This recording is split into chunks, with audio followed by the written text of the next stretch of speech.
جب مولویوں پہ لوگوں کو یہ اعتراض ہوتا ہے کہ یہ کھاتے بہت ہیں، اور یہ نہیں ہوتا کہ کھلاتے بھی تو آپ لوگ ہی ہو اور گن پوائنٹ پہ کھلاتے ہو. مجھے تو اپنے شیخ حضرت مفتی رشید احمد صاحب رحمہ اللہ تعالیٰ کا وہ مقولہ یاد آتا ہے. ہم جب مدرسے میں آئے نا کالج چھوڑ کے، تو ہر ایک نے یہ تانا دے دے کے تنگ کیا ہوا تھا کہ کھاؤ گے کہاں سے بیٹا، نہ کوئی جاب ہوگی، کیونکہ آپ وفاق المدارس کی صنعت کو لے کے جاؤ، کہیں کسی بینک میں چپڑاسی کی جاب بھی آپ کو نہیں ملتی، تو بیٹا تمہارا تو فیوچر ہی گیا.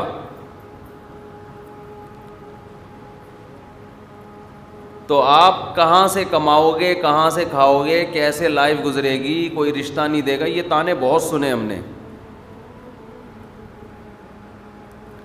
تو ہمارے حضرت مفتی رشید احمد صاحب رحمہ اللہ تعالی وہ ان زمانے میں بیان کیا کرتے تھے. اچھا میرے جیسے اور بھی دو چار آئے ہوئے تھے کالج چھوڑ کر،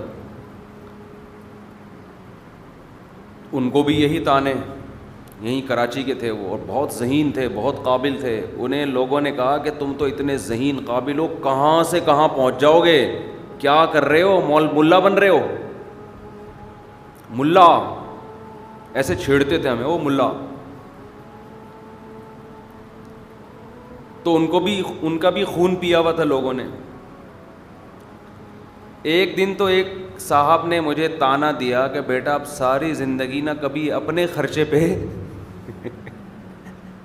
زندگی نہیں گزرے گی، ہمیشہ کشکول کی طرح لوگوں کے سامنے چندے کی بھیک مانگنی پڑے گی. یہاں تک کہا. ہماری مسجد کی انتظامیہ کو میرے اوپر یہ اعتراض ہے کہ میں مسجد کے لیے بھی ڈھنگ سے چندہ نہیں مانگتا.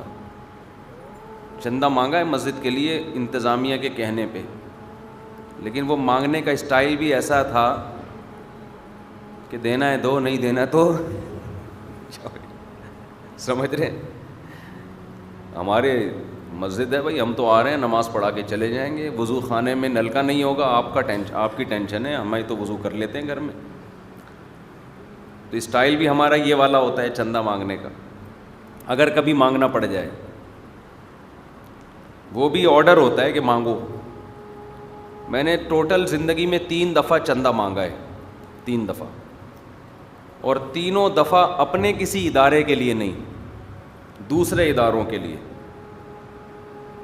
اور وہ 3 دفعہ میں 1 دفعہ والا چندہ پر تو مجھے اعتراض نہیں ہوا، 2 دفعہ چندہ مجھے مہنگا پڑ گیا، کیونکہ استعمال مجھے کیا گیا، اور پھر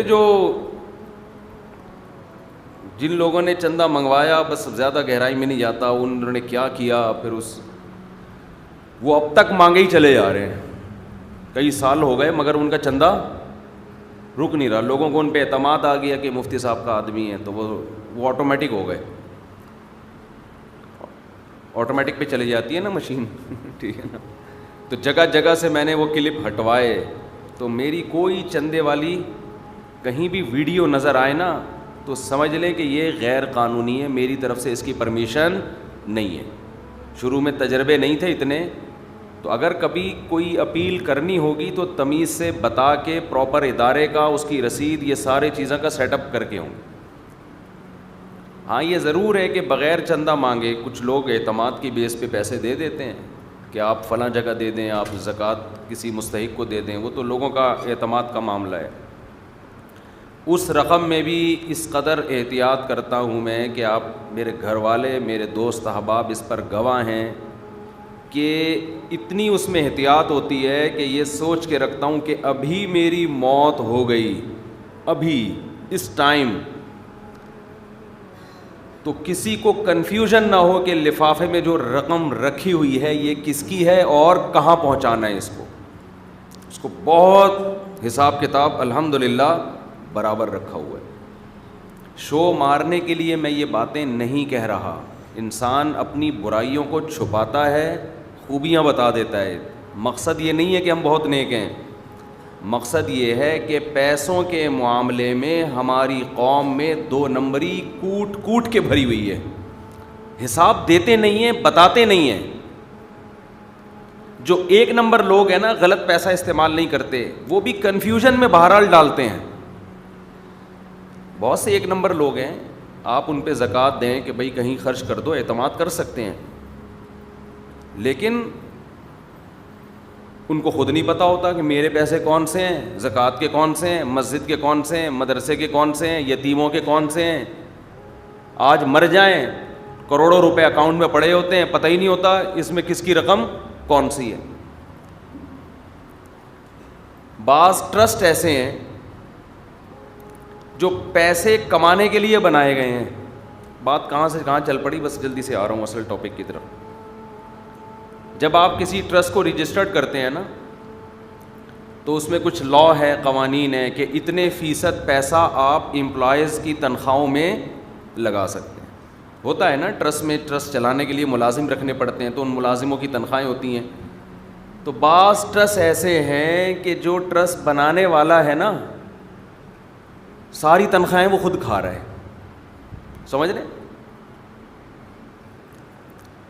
امپلائیز رکھے ہوئے ہیں اس نے ڈاکومنٹ کی حد تک. جیسے سندھ میں تنخواہیں جا رہی ہیں ٹیچروں کی, بہت سارے اسکول ایسے ہیں لیکن اسکول نہیں ہیں. تو ایسے ہی ان ٹرسٹوں میں کیا ہوتا ہے کہ ملازمین دبا کے رکھے ہوئے ہیں, مگر صرف کاغذ کی حد تک, اور تنخواہیں ڈائریکٹ اس کے تون بھر رہی ہیں جو ٹرسٹ چلا رہا ہے. اور کروڑ پتی ہو گیا بندہ بیٹھے بیٹھے. بعض لوگ ٹرسٹ بناتے ہیں بلیک منی کو وائٹ کرنے کے لیے. پاکستان میں ماشاءاللہ ہول سیل کے حساب سے یہ دھندے چل رہے ہیں. ٹیکس سے بچنے کے لیے چیریٹی میں ڈال دو پھر کھا جاؤ. میں جو حالات ہفتے بھر سنتا ہوں نا, میں جو میرا جمعے کا بیان ہوتا ہے نا, یہ ہفتے بھر کی رپورٹ ہوتی ہے, سمجھ لو. میں چلتا پھرتا ہوں, لوگوں سے ملتا ہوں, جہاں کوئی قابل آدمی نظر آئے میں خود جاتا ہوں اس سے ملاقات کرنے کے لیے. میری کوشش ہوتی ہے, اس کا تجربہ شیئر کرتا ہوں اپنے ساتھ. امام محمد رحمہ اللہ تعالی, جو امام ابو حنیفہ کے شاگرد تھے, وہ فرمایا کرتے تھے جو لوگوں کے حالات کو جو عالم نہیں جانتا فہو جاہل, وہ عالم نہیں ہے, وہ کیا ہے, جاہل ہے. تو صرف قرآن و حدیث کا علم حاصل کر لینا کافی نہیں ہے, آپ کو اپنی قوم کے حالات کا علم ہونا چاہیے, تب آپ صحیح گائیڈ کر سکتے ہیں. دیکھو باپ کو معلوم ہے کہ نماز کی کیا فضیلت, روزے کی کیا فضیلت, کرپشن کتنی بری چیز ہے,